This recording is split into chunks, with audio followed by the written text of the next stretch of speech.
Continuing to read Two Masters and Two Gospels, Volume 1, The Teaching of Jesus versus the Leaven of the Pharisees in Talk Radio and Cable News by J. Michael Bennett.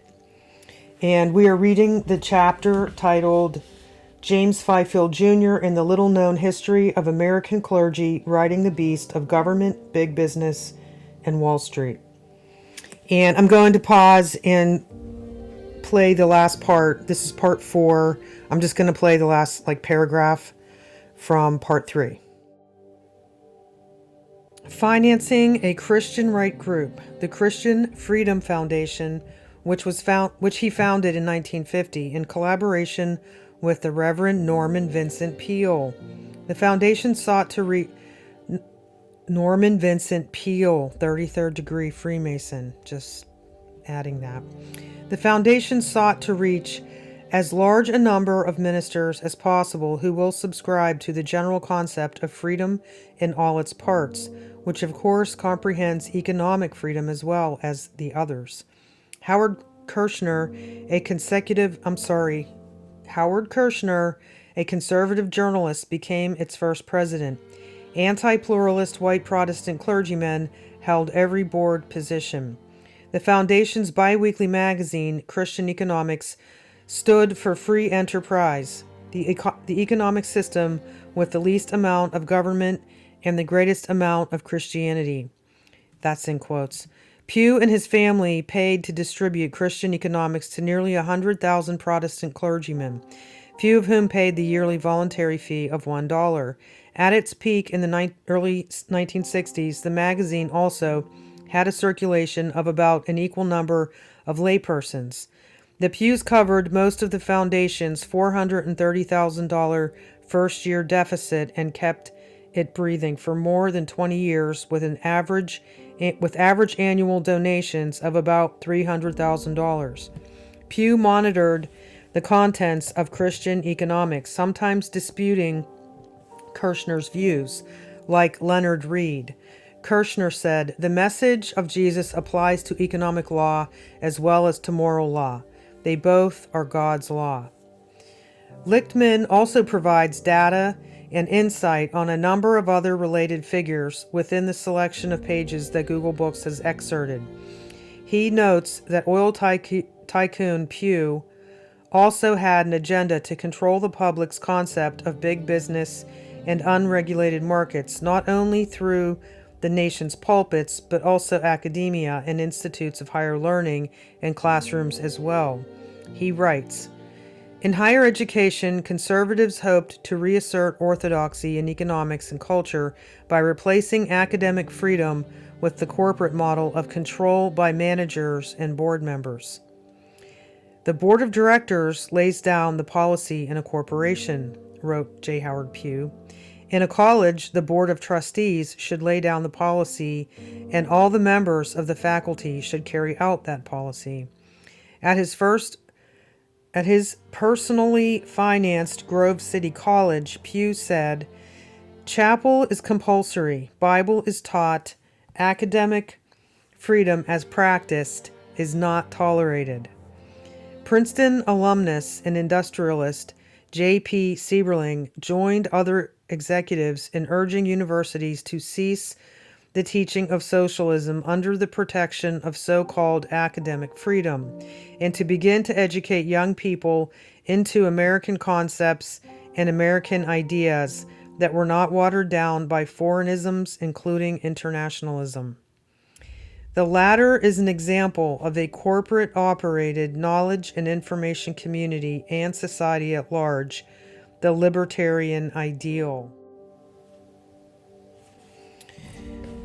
The 2010 doctoral dissertation of Darren Elliott Graham at the University of Georgia cites pages 215 and 216 of Lichtman's book, noting that Billy Graham petitioned Pew to fund his new pet project, Christianity Today. Quoting that, apparently convinced by Graham's hard sell, Pew pledged $150,000 and assured Graham and other members of the founding committee that he was prepared to underwrite the costs for the first year, so that in any event there will be no problem as to the organization expenses. And added that, to keep up impressions that Christianity Today, to keep up impressions that CT was a popular magazine disconnected from corporate interests. Pew funneled the money through Harold Okenga's church fund and the BGEA, the Billy Graham Evangelical Association, both of which then made a direct donation to CT, as well as the backer of hardcore libertarian groups, the Volcker Fund, and shoe magnate W. Maxey Jarman of Nashville in similar fashion. Lichtman's book also notes that Graham assured the tycoon that the editors were not going to allow anything to appear in the magazine that will conflict with our views on economics and socialism or contradict our basic policies hammered out at board meetings. Henry agreed. We are sure that at bottom our politico-economic ideals are so largely one, which Graham also cited. Graham also wrote that articles in Christianity Today lauded Austrian economists like Friedrich von Hayek and monetarist economists like Milton Friedman, insisted on voluntarism and the limitation of government to a police function, criticized the payoffs, threats, blackmail, violence, and disruptions of labor unions, pushed for the replacement of inherently anti-Christian forms of welfare statism with voluntary charity and personal philanthropy, and warned that public welfare program saps individual initiative, increases the size and cost of sustaining bureaucracy, and at least assures some form of totalitarian control that spells the death of democracy. Lichtman also notes that Pew Charitable Trust also funded Doug Coe and what was called his Secretive Fellowship Foundation, informally known as The Family, as its budget topped $1 million by the late 70s, sponsoring prayer groups throughout the top tiers of government and the National Prayer Breakfast, and conducting covert international diplomacy through its privately connected government officials and connected figures, as its budget swelled to exceed $10 million by the start of the 21st century. Lichtman also briefly discusses spiritual mobilization with its own internal studies, stating that spiritual mobilization as a movement is mistrusted by most of the ministers as a possible fascist movement, using the church as a front behind which to save the entrenched employer interests in big business. As a tacit admission by their own findings that correlates with the views expressed in this work. And that, in turn, businessmen feared that a contribution to spiritual mobilization was sure to be dubbed propaganda, and business will be charged to have ulterior motives in attempting to sell the American way of life through ministers, according to the Sylvania president. Lichtman also mentions another wealthy oilman funding the Libertarian and Conservative Front that most people are not aware of. Oilman William F. Buckley Sr., the father of conservative icon and East Coast stuffed shirt aristocrat William F. Buckley Jr., who stated that capital, i.e., the captains of capitalistic industry and finance, must be interested in upholding our institutions, otherwise it is too much of a task for the rest of us to do the whole job. Lichtman adds that William Sr. envisioned a political career for his son to combat conservative types he identified, such as the Young Republican Club, which I, Sr., understand is dominated by radicals, mostly Jews. Buckley Sr. raised his children in Mexico, South America, London, Paris, and the United States, sending the children to private schools. When he migrated to Mexico in 1908, Buckley Sr. represented U.S. and European oil companies as a lawyer there and became president of a local oil company. He also was appointed a legal counsel by Mexican President Huerta, who himself had instigated a coup and assassinated the prior president and other top officials, leading to a brief, brutal regime until he abdicated, fleeing to the U.S. until he was caught brokering a deal with German intelligence to arm him to overtake Mexico again, and in turn help Germany in a war against the U.S. Buckley then leased oil lands in Mexico and was offered to be the civil governor of Veracruz by President Wilson as the U.S. was occupying it. He later formed a lobby group to permit Americans to own Mexican land and oil rights that their 1917 Constitution forbade, causing him to be expelled by Mexico, moving on to cut deals with oil companies in Venezuela and then Israel, Guatemala, and other countries. Pause. It's just weird because we just had it's February of 2026 where we just went in and kidnapped the president of Venezuela, and I'm hearing, I don't know, I'm just hearing stories about Israel and Venezuela and other things like that, so it's just interesting. Lichtman also briefly discussed Reverend Carl McIntyre, who founded the hard-right American and International Councils of Christian Churches, his political lobbying organization, his monthly publication Christian Beacon, and his radio show, the 20th Century Reformation Hour, which began in 1955, airing on more than 600 stations. McIntyre brought within his legal ranks preacher Billy James Hargis and his Christian Crusade organization in the early 1950s. The latter having claimed that his helium balloons with mini Bibles flown over the Iron Curtain had helped inspire the Hungarian people to revolt. The crusade included a Christian Crusade magazine, other literature, radio, and television broadcasts, and training schools for Christian conservatives. By the late 60s, Hargis was bringing in more than $1 million a year, and his broadcasts aired on 500 radio and 250 television stations, although in the 1970s, his enterprises would crumble after he admitted to having sexual relations with male and female students at a college he'd founded.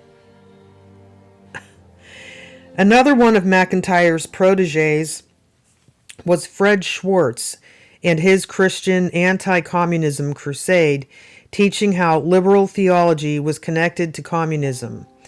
With his 1961 event at the Hollywood Bowl featuring Ronald Reagan, John Wayne, Jimmy Stewart, and others, as millions watched on television, sponsored by Richfield Oil, Schick, and Technicolor. Lichtman adds that McIntyre also mentored a young minister named Francis Schaeffer,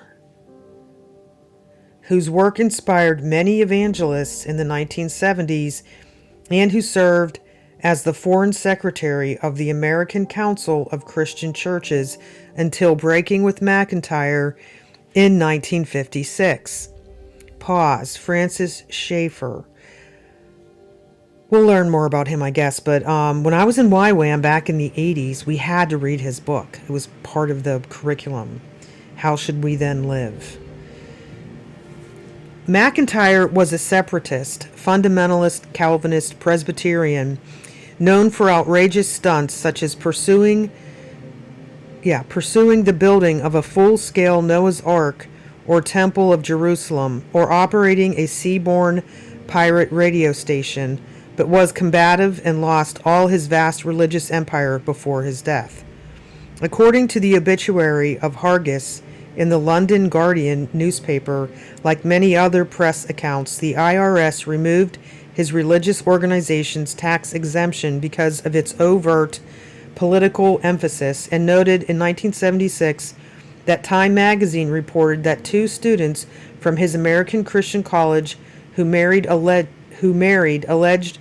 that both discovered that each had lost their virginity to Hargis, while a number of male choir members accused him of coercing them into sex, justifying his seductions by quoting the example of David lying with Jonathan. Allegations which Hargis said were due to communists and Satan conspiring against him, but he was inevitably forced to resign from the college. They also note that in his 1985 autobiography, My Great Mistake, he wrote that I was guilty of sin, but not the sin I was accused of. The highly regarded monthly magazine This Land, specializing in the greater Oklahoma region, reported in a 2012 investigative work on Hargis that the FBI sought Hargis in connection with the 1959 through 60 bombings in protest of the desegregation of Little Rock schools, Little Rock, Arkansas. Adding that according to FBI Special Agent Joe Casper, Hargis was planning to bomb the Philander Smith College in Little Rock soon. The preacher had recently met with two other bombing suspects at a Memphis restaurant.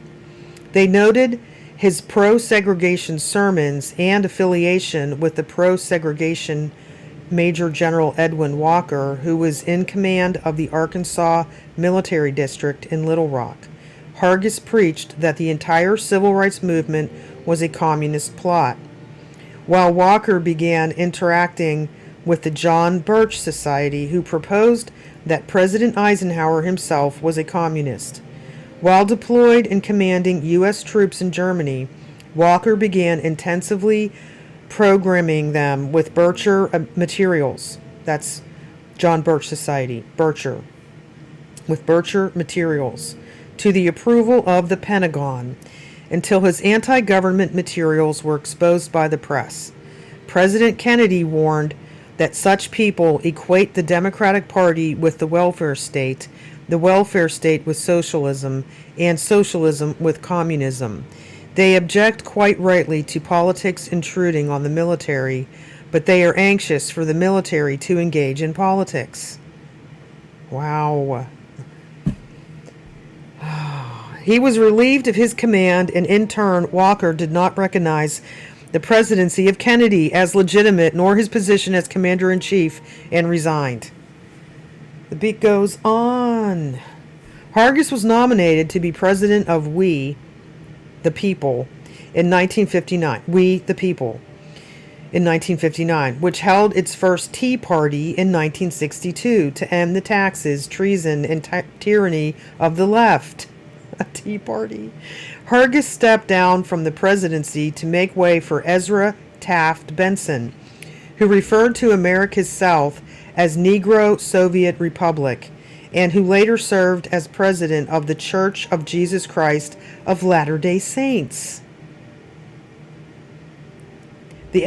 History's repeating. Can you tell? Are you hearing this? This is just so crazy. The Tea Party and We the People, which is a big thing in the kind of QAnon-y, like that Scott, whatever. He's always We the People, We the People.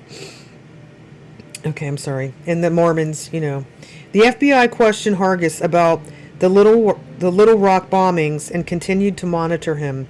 While he called the NAACP a communist plot, and in his book, The Negro Question, Communist Civil War Policy, he stated that segregation was one of God's natural laws, and called Martin Luther King a communist-educated traitor and Uncle Tom for special interests. Hargis and retired General Walker then began a speaking tour together, as Walker soon thereafter ran for governor of Texas with the financial support of oilman H.L. Hunt. Walker then tried to stop the attendance of a black man at the University of Mississippi. In the resulting riot, 6 federal marshals were shot, and Walker was arrested for sedition and insurrection against the U.S. in 1962. The all-white jury in Mississippi later decided not to indict Walker, not calling in the key black witnesses. Hargis and Walker resumed their speaking tour, Operation Midnight Ride. Midnight Ride. Sponsored by the Ku Klux Klan in South Carolina and Arkansas. As Hargis told the New York Times that most of his funding came from oil companies. In Los Angeles, the John Birch Society presented Walker with a plaque calling him the greatest living American. In 1963, Lee Harvey Oswald fired into Walker's home, barely missing him. By November 17, 1963, Hargis, Walker, and George Wallace were speaking in Dallas in opposition to Kennedy, with Walker running ads denouncing him then in the Dallas Morning News. The president was assassinated there 5 days later. They add that not long after Hargis's scandal, General Walker fondled an undercover policeman in the restroom of a public park in Dallas and was arrested for public lewdness. Twice, Walker pleaded no contest and paid a fine. President Reagan returned Walker to an active status in the Army at age 73, allowing Walker to enjoy full military benefits. Another major work that further confirms many of these aforementioned statements of fact with additional source material as well as adding additional details is the book The Conservative Press in 20th Century America, excerpts of which are also available online at Google Books. In a chapter entitled Christian Economics 1950 through 1972, they note that J. Howard Pugh served nearly 40 years as chairman of the United Presbyterian Foundation, devoting much time and energy resisting the social action movements with his denomination and in the National Council of Churches, and that Pugh, who never served in any official capacity in CFF, Christian Freedom Foundation, but nevertheless ensured its financial viability, intended to use Christian economics as the primary weapon in his ideological struggles, and he shared with Kirshner the role of ideological guardian of the journal. But he was also instrumental in establishing and financing Christianity Today as another weapon for his fight. They add that just as CFF provided an institutional base and tax-exempt status for Christian economics, which incurred most of the cost and also provided most of the organization's visibility, so Pugh contributed money while Kirshner contributed his journalistic experience. Through CFF, Kirshner made contacts with numerous other conservative organizations, and he gave them access to the pages of Christian economics. This organizational cross-fertilization exposed a large number of the clergy to the appeals of ultra-conservatism during the 1950s and 60s. With spokesmen of the Christian Anti-Communist Crusade and the John Birch Society finding a positive reception in the pages of Christian economics, while Kirshner lectured at places like Harding College and Pepperdine University. They write that the $430,000 provided to CFF in its first year from cash donations and stock transfers from Pugh family trusts, and averaging $300,000 annually for almost 25 years, also paid for sermonettes to nearly 1,500 churches and for the production of newspaper columns and Howard Kirshner's commentary on the news, a 15-minute program carried by more than 150 radio stations. They quote him as explaining that regarding Christian economics, our main drive is to set forth the errors of socialism and to show the soundness of free market economics, and that socialism welfare statism is a reversal of God's plan for man. They add that within Christian economics, Kirshner praised Senator Joseph R. McCarthy, Republican from Wisconsin, and the John Birch Society, within church social action movements as essentially Marxist, calling his fellow Quakers that Socialist Society of Friends, and defending the apartheid of Rhodesia and South Africa, as well as racial segregation. He told a correspondent that the best authorities agree that the Negro race is some 300 to 400,000 years behind the white race in its evolutionary development. They write that interviews conducted by Opinion Research Corporation with 311 Protestant ministers in Philadelphia, Cincinnati, and Atlanta in 1953 indicated that 15% of the respondents relied heavily on Christian economics for information about social, political, and economic issues, and that 88% of the ministers receiving Christian economics said they read it regularly or occasionally. The data in this book you are reading shows that ideological media outlets targeting conservative Christians and clergy funded by big business and other backers of questionable agendas did not originate with the Christian Broadcast Network, Sean Hannity, or Fox News, but the latter modern examples build on their legacy with the same messages, techniques, and agendas. They continue to state that Kirshner moved to California, where the Reverend James W. Fifield Jr. of the First Congregational Church of Los Angeles and former head of spiritual mobilization secured an appointment for him in his church as minister of applied Christianity. In the spring of 1967, Kirshner moved the editorial office of Christian Economics to Los Angeles and found renewal in the conservative environment of Fifield's church, stepping away from CFF in the early 1970s after the death of Pew, as CFF began to pursue a more youthful audience. In 1971, its new publication, For Real, was advertised as a Christian underground newspaper, funded by corporate America, of course. I'm sorry, that's funny. A Christian underground newspaper that was funded by corporate America, that aimed at high school and college students and claiming a circulation of more than 100,000. They also add that Richard DeVos, the founder of the Christian multi-level marketing business Amway and father-in-law of Trump's Secretary of Education, Betsy DeVos, and a group of fellow conservatives acquired control of CFF in 1975. Ed McAteer, formerly a district sales manager for Colgate-Palmolive Company, became a field representative and seminar organizer for CFF the following year. They also note that McAteer became a catalyst for organizing the new right among evangelicals and fundamentalists.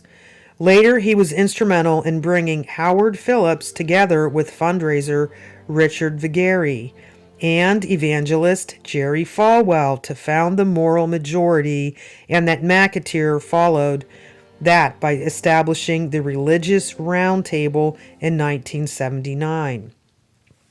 Pause. I don't know if this is going to get mentioned or not, but this looks like the beginning of the forming of the CNP, which I've done a couple videos about, and of course, John Brisson's channel, We've Read the Documents, covers that more extensively. Very extensively. The book editors and writers also briefly write about Christianity Today and their patron, Pew, and how, as what is considered as the more moderate neo-evangelical main party organ, they too promoted a pro-business Christian libertarianism within their pages, including showcasing Kirshner himself as one of their voices. They note that in a 1966 article, Howard Kirshner argued that Jesus had commanded Christians to go into the world and preach the gospel, but that did not mean involvement in the Peace Corps or civil disobedience.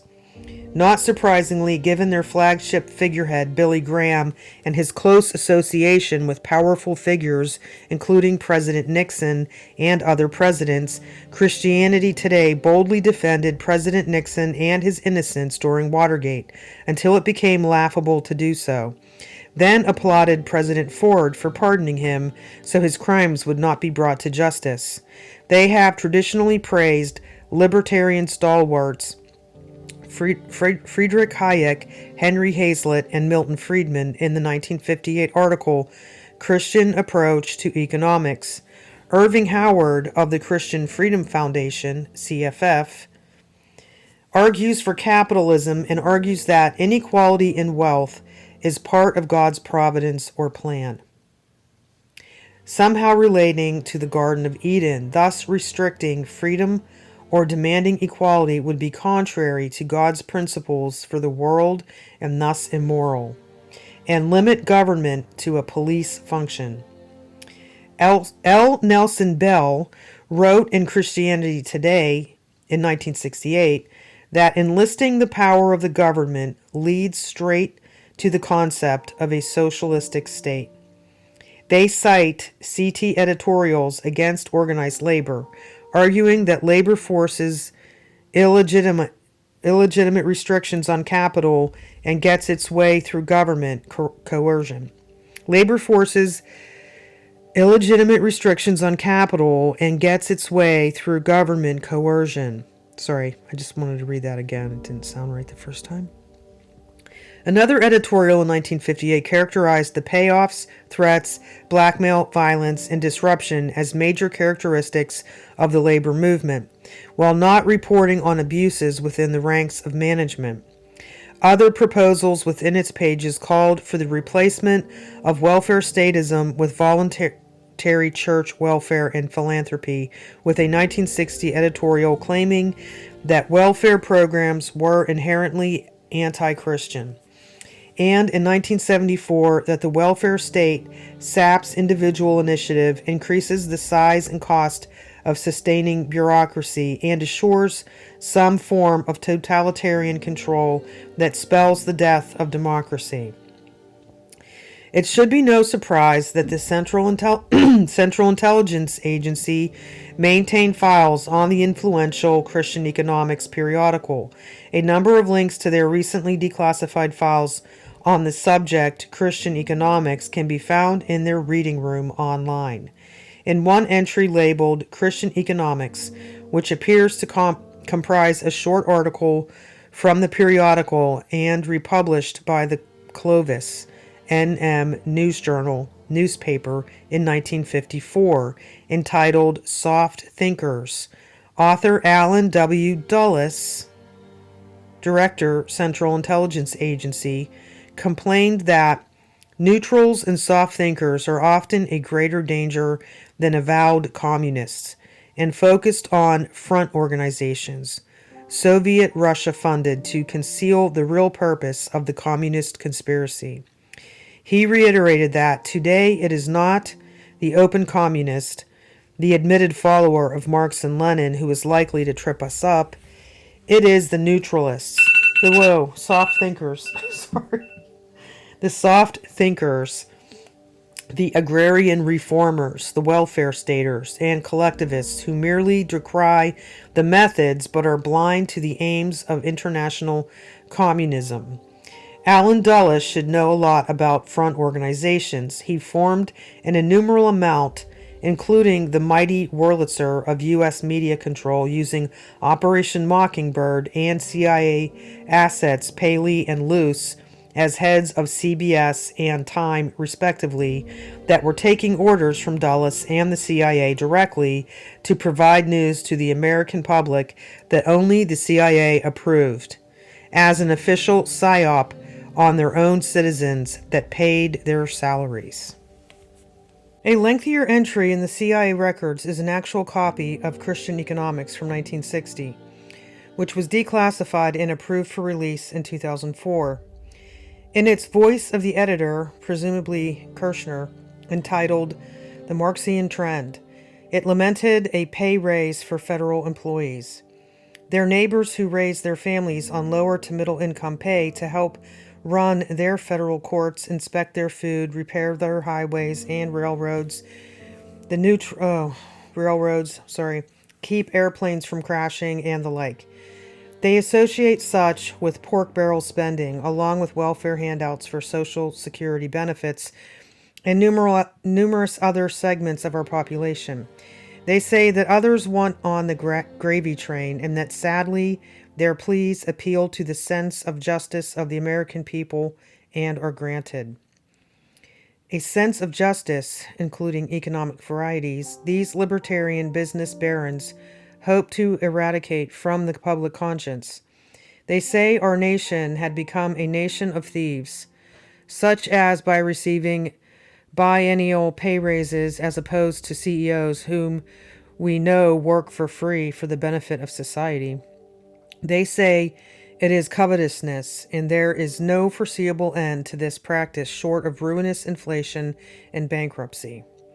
I, for one, believe in fiscal responsibility, both in government and in our homes, and in balanced budgets, which will require both drastic reductions in high-end pork barrel spending in defense that benefits only a few, and tax rates restored for the affluent to historical norms.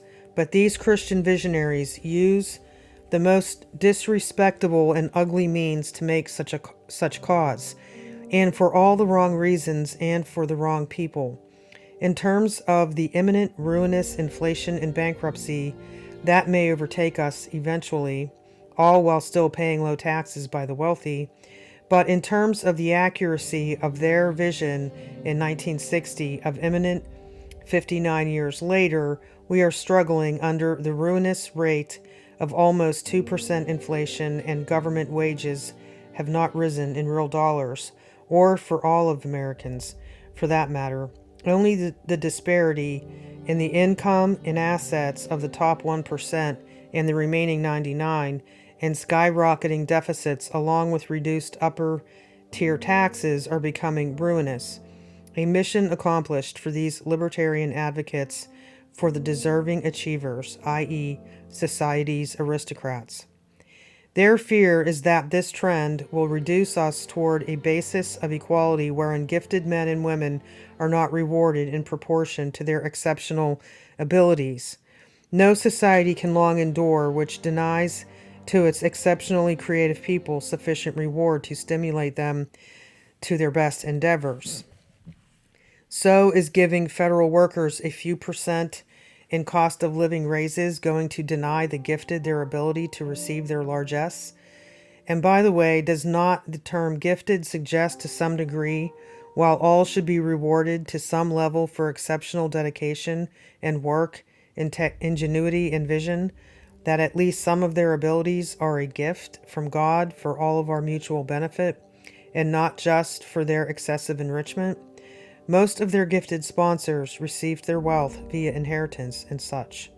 The author's ingenious, virtuous, and visionary answer to the gall of federal workers desiring a few percent cost of living raise to keep up with inflation is that public employees should receive rather less than the normal scale available to private employees.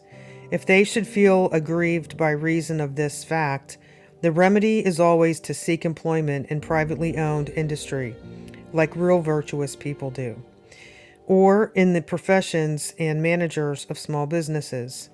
These inadequately intelligent and inadequately wise libertarians, such as this column's author, should have recognized that due to the law of the jungle, laws of supply and demand in the free markets, their recommendation will cause a refusal of qualified people to be so abused in these essential jobs, or it will attract lesser capable or dedicated people, further adding to the public dissatisfaction with the performance of government agencies. The author adds that with the employer, whatever they are willing to pay is the just and proper wage for him to receive, and that there is less temptation to covet. The goal appears to be to pay the bare minimum, even though the one on the losing end is part of the national collective that is deciding to pay himself the poverty wage. Does this system at large reduce the temptation to covet of the robber baron, corporate CEO, owner, Wall Street hedge fund speculator, or mine owner, whose financial means of their worker or customer is theirs for the taking?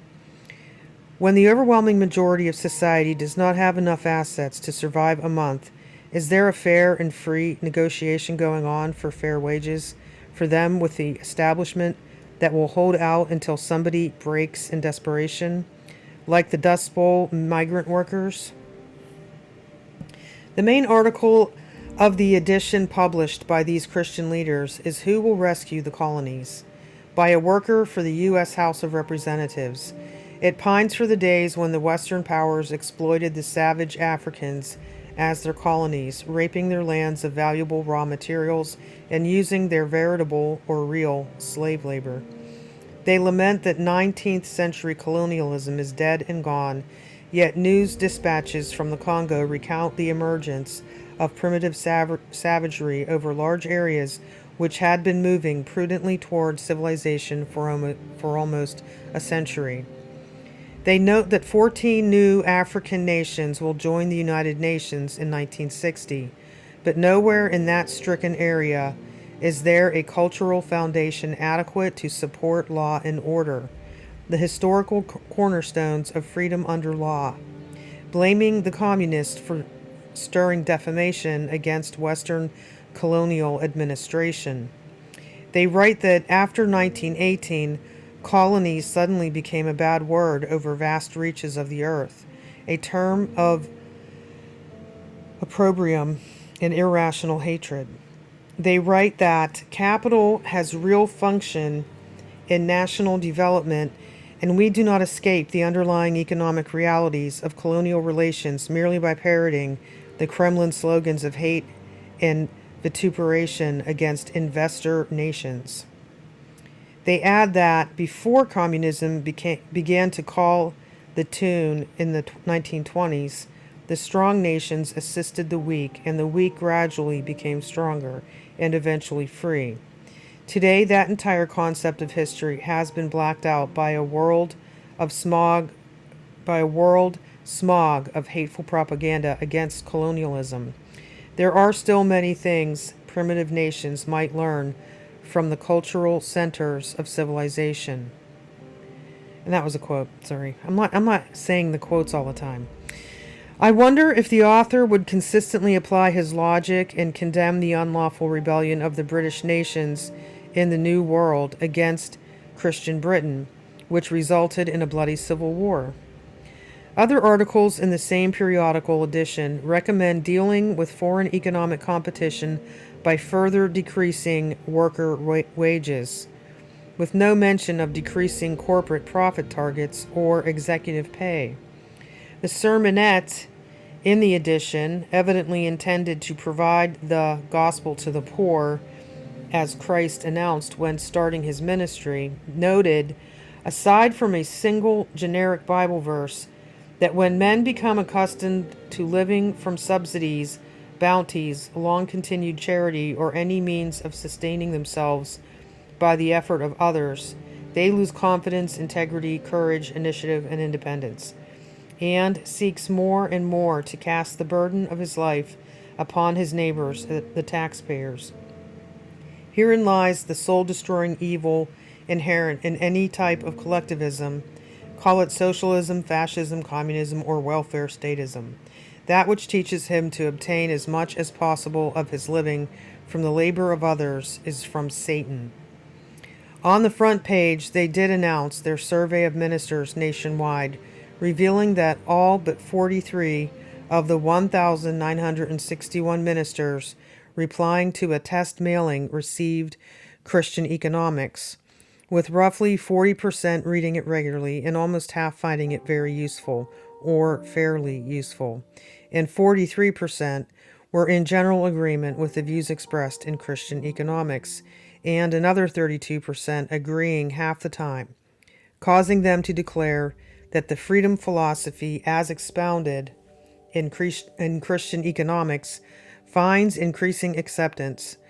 However, with all the letters from pastors included that extolled the virtues of the periodical, they did include a letter from a Reverend Paul W. Lindau of Iowa, who wrote, "I wish to thank someone for sending Christian economics to me, as it's given me a bit of insight into the imaginations of the human mind. Any similarity between the views generally expressed in Christian economics and the gospel of Jesus Christ are the result of sheer rationalization, and I would appreciate it if you would remove my name from the list. All this thought-provoking content and much more was derived from a single 4-page bulletin. Kirshner's influence still extends today. One webpage still online at the time of this writing appears to be connected to an organization that somehow affiliates itself with the Emmaus Walk, a spiritual event that is widely acclaimed by a wide array of Christian communities, but unknown as to its affiliation here, but features a talk of Howard Kirshner from a 1966 edition of Lutheran Digest entitled The Future of the Welfare State. It is classic Kirshner stating up front that the welfare state is based on the concept that some have a right to more than they produce, as they live by the sweat of the brows of other people, and based upon coveting and stealing, as those who disregard the commandments of the Almighty do not long continue to prosper. He adds that no welfare state has ever been able to produce as abundantly as the states that have a free economy. The welfare state and free enterprise are therefore in conflict with each other. They cannot permanently exist side by side. One will conquer and the other will disappear. We must stop misinterpreting our Christian religion. I don't know if the single mother who left, and that was a quote, I'm sorry. I don't know if the single mother who left a wife-beating husband with her kids, or lost one due to his death, or lost their legs or eyes due to injury or by birth defect, or succumbed to mental illness or other medical conditions, focused on covetousness or exploiting the producers when they asked for immediate help to help feed their children through the end of the month, while the libertarians have their intellectual debates over how to make these elderly and infirmed into good entrepreneurs and Wall Street speculators, something respectable and that God could respect. We'll now share some additional data from this period that reflects a small part of the scope of financial investments that prominent businessmen and their businesses have made in some of the most iconic evangelical ministries, or those that are lesser known, yet by their personnel and amount of funding are immensely influential behind the scenes. The academic journal document site JSTOR offers, for online readers with free accounts, read-only access to a paper publishing the findings of a study commissioned by the World Student Christian Federation in July 1980. The paper, Whose God is Behind the Altar? Corporate Ties to Evangelicals, begins by stating that religious nonprofit organizations exhibit a surfeit of financial data or means to identify individual donors due to the lack of requirements to file such data with regulatory agencies, which makes such organizations ripe for abuse, and thus is typically only gleaned from scant public sources. And at best, a gross underestimate. They focused on evangelical organizations with membership or constituency of 100,000 or more, or an annual revenues of 2 million or more, which comprised a total of 28 organizations to focus on in their study. They note that a church does not have to file an IRS Form 990 financial disclosure, as do other tax-exempt organizations, and do not even have to inform the IRS as to their existence. They identified more than $20.5 million given to 18 of these organizations from 1975 to 1980. They note that 3/4 of the total, $15.5 million, came just from the individual Nelson Bunker Hunt alone. Nelson Bunker Hunt, with most going to Campus Crusade. Okay, I just want to pause here. I think that Campus Crusade was that Billy Hargis guy that was sexually abusing people. Not Campus Crusade for Christ. I think that's a different, organization, but just sounds similar. Okay. With most going to Campus Crusade, with the remaining funds coming from 37 foundations and individuals. Of this remaining amount, most of it went to the Fellowship of Christian Athletes, Garden Grove Community Church of Robert Schuller, Oral Roberts Evangelical Association, Billy Graham Evangelical Association, Young Life, InterVarsity Christian Fellowship, and the Christian Anti-Communism Crusade. They write that among the most notable donors are the Pew family interests, divided among 5 foundations and trusts, with a combined total of over $1 million in 1980 dollars over the period, and adding that the Pew family has been a longtime contributor to numerous ultra-conservative causes. Ironically, they also note that a large sponsor to groups such as Campus Crusade, the Church League of America, and the Teetotaler Baptist Jerry Falwell's moral majority is the Coors Beer Brewery family. The Billy Graham Association is similarly funded by the Mormon Marriott family and other groups by the notorious William Randolph Hearst. They note that all these evangelical organizations are interconnected with common staff and representatives, forming a complex web. The authors write that the data suggests that the work of these evangelical groups must be seen in a partisan relationship with the wealthy elite. They observe that the evangelical organizations of the right wing who promote economic conservatism are closely tied with very powerful corporate interests, such as the Joseph Coors family, the Pew family, the leaders and owners of Amway Corporation, Fluor Corporation, Rockwell International, and others. A lot of evangelicals, particularly those who come from a Baptist, like myself, or other fundamentalist culture, for whom drinking was considered spiritually perilous, do not realize that a major financial backer that makes their favorite Christian political activist organization promoting traditional family values and units financially viable is a major beer brewer. In 1988, the Los Angeles Times did a profile on its leader at the time, Joseph Coors, and the Coors family. They begin by quoting Joseph's son Jeff, who had just taken the helm as president, who stated that while the press made his family Cinderella-like and all lovey-dovey, and all these smiling faces, and what a wonderful family, he wryly notes, and my father has a mistress all the time. They do confirm that Dad just ran out on Mom after 48 years for a younger woman and has gone off to live in the lazy, hazy climes of Northern California wine country.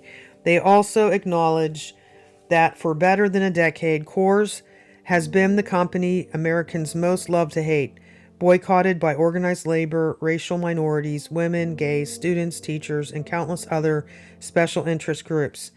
And the Coors family itself has been routinely denounced as racist, sexist, union-bashing, right-wing fanatics.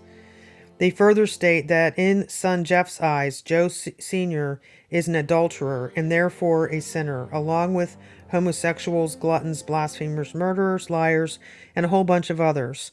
All 5 of Joe Coors' sons, inspired by their mother, Holly, 67, are self-described born-again Christian fundamentalists, hardcore. The oldest son, Joe Jr., 45, for instance, even lists biblical prophecy as a hobby on his company resume. The whole family is awaiting Armageddon, which Joe Jr. believes will occur around the year 2000. They point out the family fighting to keep union organizers from their workers as the only non-unionized brewery in the nation, and mentions its quiet manufacturer of military weapons technology. For example, my office cohorts worked with Coors in developing military aircraft armor. Wow. They note that regarding recent Coors chief Joseph Coors, a longtime personal friend of Ronald Reagan's, that over the years he's also contributed to almost every right-wing cause of any consequence, from the John Birch Society to the Heritage Foundation to wars against the Equal Rights Amendment and the Nicaraguan Sandinistas. Most recently, he wound up center stage at the Iran-Contra hearings after personally donating a $65,000 airplane to the Nicaraguan freedom fighters. His assistant at the helm, brother Bill Coors, both brothers having recently become billionaires by 1988, told Denver area black businessmen in a speech in 1984 that slave traders had done them all a favor by dragging their ancestors to this great country in chains. Likewise, Coors had added, descendants of Mexican wetbacks should also give thanks that they got here, even if they had to swim the Rio Grande.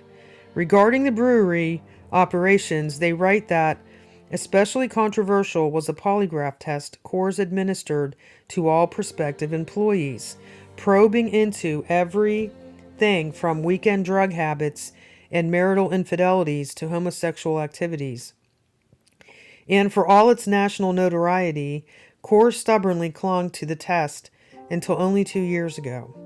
They do acknowledge the tragedies the Coors clan had experienced, such as the misery Bill Coors endured when it became clear more than 3 decades ago now that his first wife was an alcoholic. Then the awful suicide of his oldest daughter 5 years ago when she leaped to her death from a New York City high-rise, leaving a husband and babies behind. And going way back, everybody still speculates about whether it was really an accident when the senior Adolf fell to his death from a Florida high-rise in 1929 at age 82, or another Great Depression suicide. Or when Joe's fourth son, Grover, now 38, became a temporary hippie hiding out in California with his LSD, long hair, and even destroying his draft card. They quote chairman of the board, Bill Coors, who defends alcohol by saying that it was cigarettes and not alcohol that killed his first wife, while disputed by his second, and states that beer is a food product. It's actually good for you, and there's a growing body of clinical evidence that people who use moderate amounts of alcohol enjoy a better degree of health than those who abstain. You can reduce your health risk by consuming an alcohol equivalent of about 2 or 3 cans of beer a day. Bill reiterated on the day of the interview that he was glad blacks were brought to America in chains because it was for their own good, and they have cashed in where there was economic opportunity, and anyone can start a business. Brother Joe then chimed by noting that Senator Edward Kennedy was a common murderer, and then railed against American Indians, saying that Indians chose to stay on the reservation versus becoming Americans, and now they're upset that the government didn't give them more money. Regarding Joe, they mentioned that years ago, his nominations by both presidents, Richard M. Nixon and Gerald R. Ford, to sit on the Public Broadcasting Corporation Board, were killed in a Senate committee after furious debate over his right-wing politics. But even more personally hurtful, he says, was his failure to get former Attorney General Edwin Meese III's previous job as White House counselor to Reagan in 1984. Coors was high on the list of candidates being considered, to which he and family members blame Nancy Reagan, although Reagan appointed Joe's ex-wife Holly as ambassador of the Americas. This is what the wealthy candidly sound like in their personal circles, and they see nothing wrong in their condescension and do not hide it. The 2003 London Guardian obituary for 85-year-old Joseph Coors called Joseph Coors the man who bought the White House for Ronald Reagan. Also fills in some additional aspects of the patriarch and scion of right-wing causes. They write that he was one of the ultra-conservative businessmen who, for all practical purposes, bought the White House for Ronald Reagan in 1980. They write that the two men first met in 1967 after Reagan, then governor of California, had become the darling of the Republican right for his unswerving support of Senator Barry Goldwater's presidential campaign. Coors, whose grandfather founded the business in 1873, had long supported extreme right-wing causes. Even his elder brother William described him as a little bit right of Attila the Hun. They add that after Goldwater's crushing defeat by Lyndon Johnson in 1964, he was looking for another reliable candidate to pursue his political and business agenda. Richard Nixon, an obvious frontrunner, had blotted his copybook through his readiness to deal with Nelson Rockefeller, the moderate Republican governor of New York, who was viewed as a class traitor by Coors and his associates. Together with a cabal of other capitalists, they arranged for the Coors Company to sponsor Reagan's political radio shows, which deployed his undoubted presentational skills to a national audience. Coors then donated $250,000 as seed money for the Heritage Foundation, a conservative Washington think tank that generated many of Reagan's campaign ideas and persuaded him to adopt the Star Wars anti-missile system once he got to the White House. And that is the same Heritage Foundation that is behind Project 2025. Coors supported the foundation for years with an annual subsidy of $300,000. The initial outings for his new candidate came in 1968 when Reagan unsuccessfully challenged Nixon for the Republican presidential nomination. Another attempt followed in 1976, but in the aftermath of the Watergate trauma, the Republican faithful opted for Gerald Ford. They continue. Meanwhile, Coors had more immediate business problems at home in Colorado. Among the byproducts of his vast beer output were the toxic aluminum tailings left over from the production of the cans. A regional agreement prevented the movement of this waste across adjacent state borders, so Coors set up the Mountain States Legal Foundation, headed by James Watt, a local lawyer, to fight the environmental constraints in the courts. In the lead up to the 1980 presidential race, Coors and his associates used every possible loophole to pour money into Reagan's campaign. Reagan's victory duly brought rewards to the Coors group. They became highly influential members of his kitchen cabinet and secured, among many other appointments, the job of Secretary of the Interior for James Watt. He immediately chose Ann Gorsuch, a Colorado legal acolyte, as head of the Environmental Protection Agency, and mother of Trump Supreme Court nominee Neil Gorsuch. I'm sorry if I'm saying his name wrong. I have heard it a million times. And with absolutely no experience in the field, she embarked on the dismantlement of many laws covering toxic waste disposal. For all Coors' backstairs influence, however, Gorsuch's appointment became a political disaster. She ran afoul of both Democratic and Republican politicians as voters howled about the renewed pollution threats to their localities. Her fate was sealed when the U.S. Justice Department claimed that her administrative actions had raised serious conflicts of interest. After 22 calamitous months, Reagan was forced to sack her. James Watt attempted to carry on the Coors agenda, but after falling foul of Congress through his extraordinary political insensitivity, was also forced to quit. In the end, a score of the appointees pushed on to the administration by the Coors Group were criminally convicted for their part in the environmental fiasco. Coors' business career suffered similarly. The Federal Trade Commission won a case against him for illegal practices, including price fixing and the unlawful limitation of competition. In the 1970s, he decided to bar trade unions from his plants, a move that precipitated a 20-month strike. The company eventually won, but then suffered a 10-year boycott of its beers by outraged members of the AFL-CIO Confederation.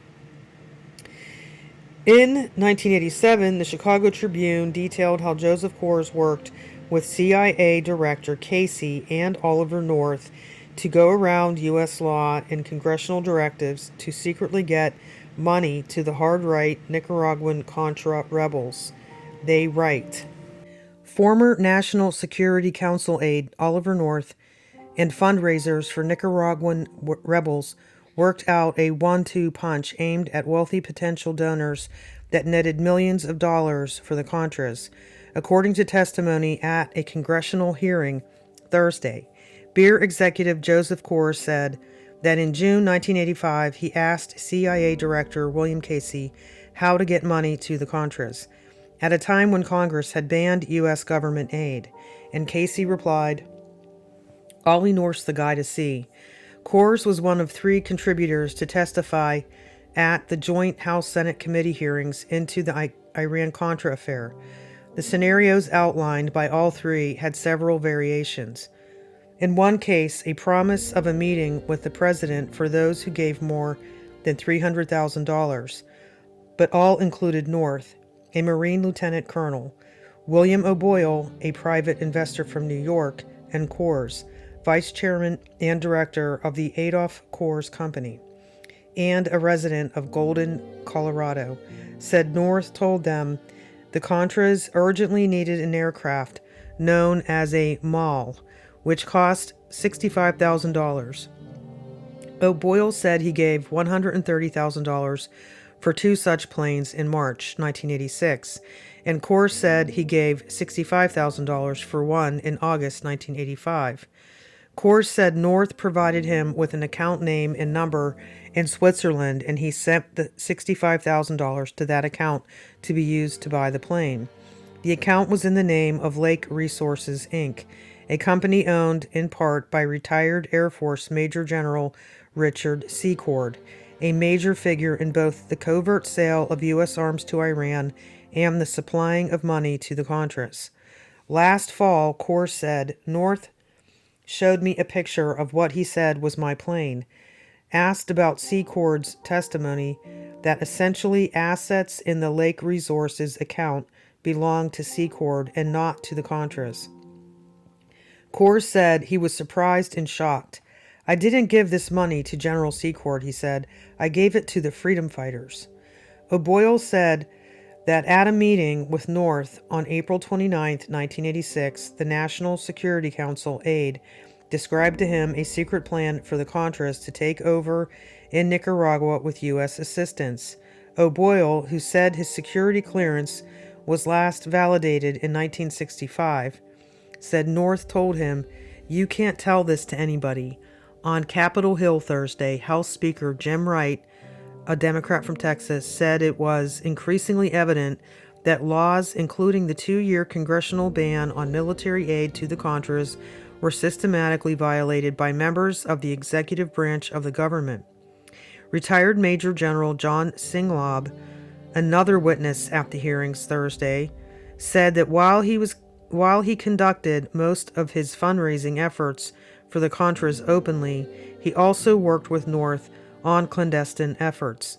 He said that on one occasion he offered to serve as a lightning rod to help conceal from Congress and the news media the existence of covert efforts to secure Contra funding by North and Secord. And I'm going to pause there for this cliffhanger, because it just keeps going. So I'm just going to stop there. I think we're at about an hour.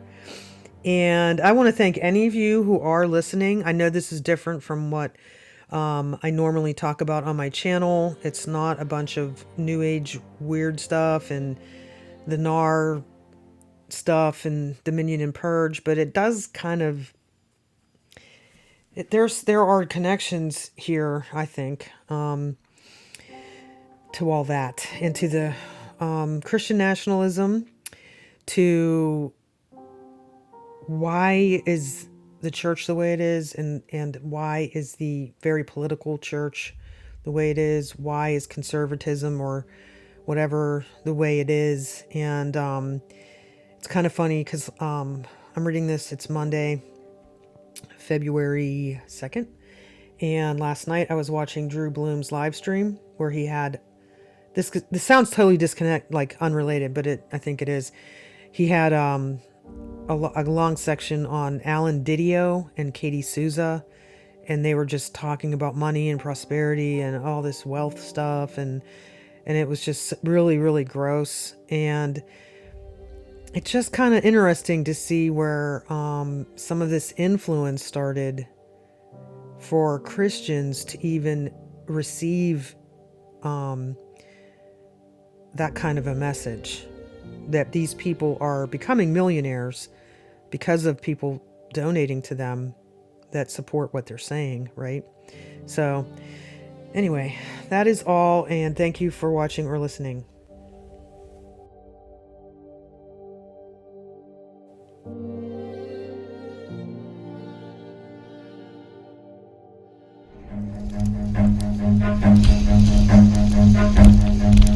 Run.